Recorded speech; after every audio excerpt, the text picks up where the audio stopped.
Hello everyone, welcome to my channel sweet potato. আশা করি তোমরা প্রত্যেকে ভীষণ ভালো আছো, আর আমিও খুব ভালো আছি। আজকে আমি তোমাদের সাথে শেয়ার করব আমার দুই বাড়িতে কিভাবে জামাই ষষ্ঠী হয়, অর্থাৎ একটা আমার বাড়ি আর একটা আমার মামার বাড়ি। জামাই ষষ্ঠীর দিন সকালবেলায় বেরিয়ে পড়েছিলাম মামার বাড়ি যাব বলে।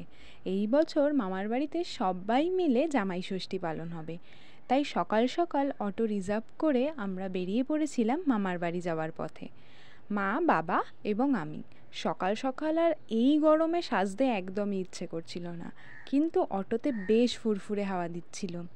এই রাস্তাগুলোর সাথে আলাদাই একটা ইমোশন জড়িয়ে আছে। যখন ছোটোবেলায় মামার বাড়ি যেতাম, এই রাস্তাগুলো দেখে দেখেই ভাবতাম, এই বাবা, এই তো মামার বাড়ি চলে এসছে, আর মাত্র 5 মিনিটের দূরত্ব। মামার বাড়ি পৌঁছে দেখি আমার ভাই আগেই খেতে বসে পড়েছে, আর মা মামিদের জন্য যে ফল মিষ্টি এনেছে সেগুলোই দিয়ে দিচ্ছিল। আমার মামার বাড়ির নিয়ম প্রথমে একটু চিড়ে দই এবং ফল খাওয়ার, তাই মামি সেটাই বাবাকে দিচ্ছিল, আর তার সাথে আমাকেও দিয়েছিল। তো সেটা খাওয়ার পর মামির হাতের ফাটাফাটি লুচি, ঘুগনি আর মিষ্টি খেয়ে জাস্ট মনটা জুড়িয়ে গেল। আর এই গরমে যদি আইসক্রিম হয় তাহলে আর কি চাই। তারপরের পাশের বাড়ি দিদার বাড়িতে আমরা গিয়েছিলাম একটু দেখা করতে। সেখানে যেহেতু অনেক দিন পর সবার দেখা হয়েছিল, তাই সবাই মিলে টুকটাক খাওয়া দাওয়া চলছিল, সাথে গল্প। আর ছোটো মামির আবদারে বাবা সেদিন করেছিল চিকেন, কারণ বাবা চিকেনটা দারুণ করে, তাই সেদিন বাবা চিকেনটা করেছিল। তো এই ছোট্ট ভাইটা আমাদের মামার বাড়িতে এসেছিল আমাদের সবার সাথে দেখা করতে। এত মিষ্টিও, আর আমার ভাই যেহেতু ঘরের 4 দেয়ালে ওর আঁকা ছবিগুলো লাগিয়ে রেখেছিল, তাই ও ঘুরে ঘুরে সেগুলো দেখছিল আর বলছিল কোনটা কি। ও খুব মিষ্টি। এইদিকে আমার ভাইকে দেখো, সে ফোনে গেম খেলতে এতটাই ব্যস্ত যে কারুর কথাই শুনছে না। আর এদিকে সব মামা, মাসি, বাবা, মা সবাই মিলে গল্প করছিল। যেহেতু অনেক দিন পর সবার একটা গেট টুগেদার হচ্ছে, তো সেই জন্য অনেক গল্প জমে আছে, তাই সবাই মিলে বেশ গল্প হয়েছে সেদিন। দুপুর হতে না হতেই মামি সব রকম আইটেম সাজিয়ে সাজিয়ে সবাইকে খেতে দিয়ে দিয়েছিল, তাই মামা, বাবা, পিসেমশাই এরা সবাই আগে খেতে বসেছিল।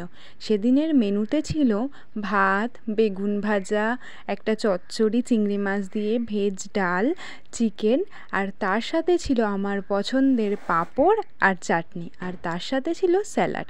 প্রত্যেকটা রান্নাই জাস্ট ফাটাফাটি হয়েছিল, তাই ভাইকে জিজ্ঞাসা করছিলাম কেমন হয়েছে বল। ও বলছিল একদম ফাটাফাটি।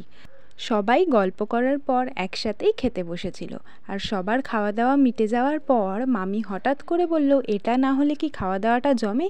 তাই আমরাও খেয়ে নিলাম কোল্ড ড্রিঙ্কস, আর বাড়ি আসার পথে খেয়ে নিলাম দই।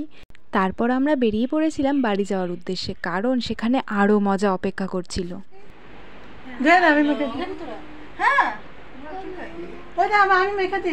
এটা আমাদের বাড়িতে পার্টি চলছে। আমি একটা, ওর বাবা একটা।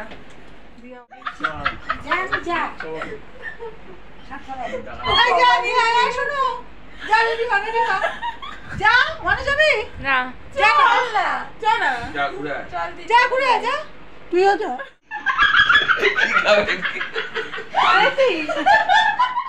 বাড়ি ফিরে আমাদের এই বাড়ির সব দিদি জামাইবাবুদের সাথে বেশ জমিয়ে গল্প হয়েছে, আর অনেক দিন পর দেখা হলে তো এইভাবেই আড্ডা মজা গল্পতে কেটে যায়। তারপর আমরা সবাই মিলে ঠিক করলাম যে কিছু বাইরে থেকে কিনে আনা যাক, তাই আমরাও চলে গিয়েছিলাম মিক্স চাউ কিনতে। তো সেটাই কিনে নিয়ে সববার খাওয়া দাওয়া কমপ্লিট। তার সাথে রাতের খাবারে ছিল চিংড়ি মাছের মালাইকারি, পার্শে মাছের ঝাল, চিকেন, তার সাথে 2 রকমের ভাজা।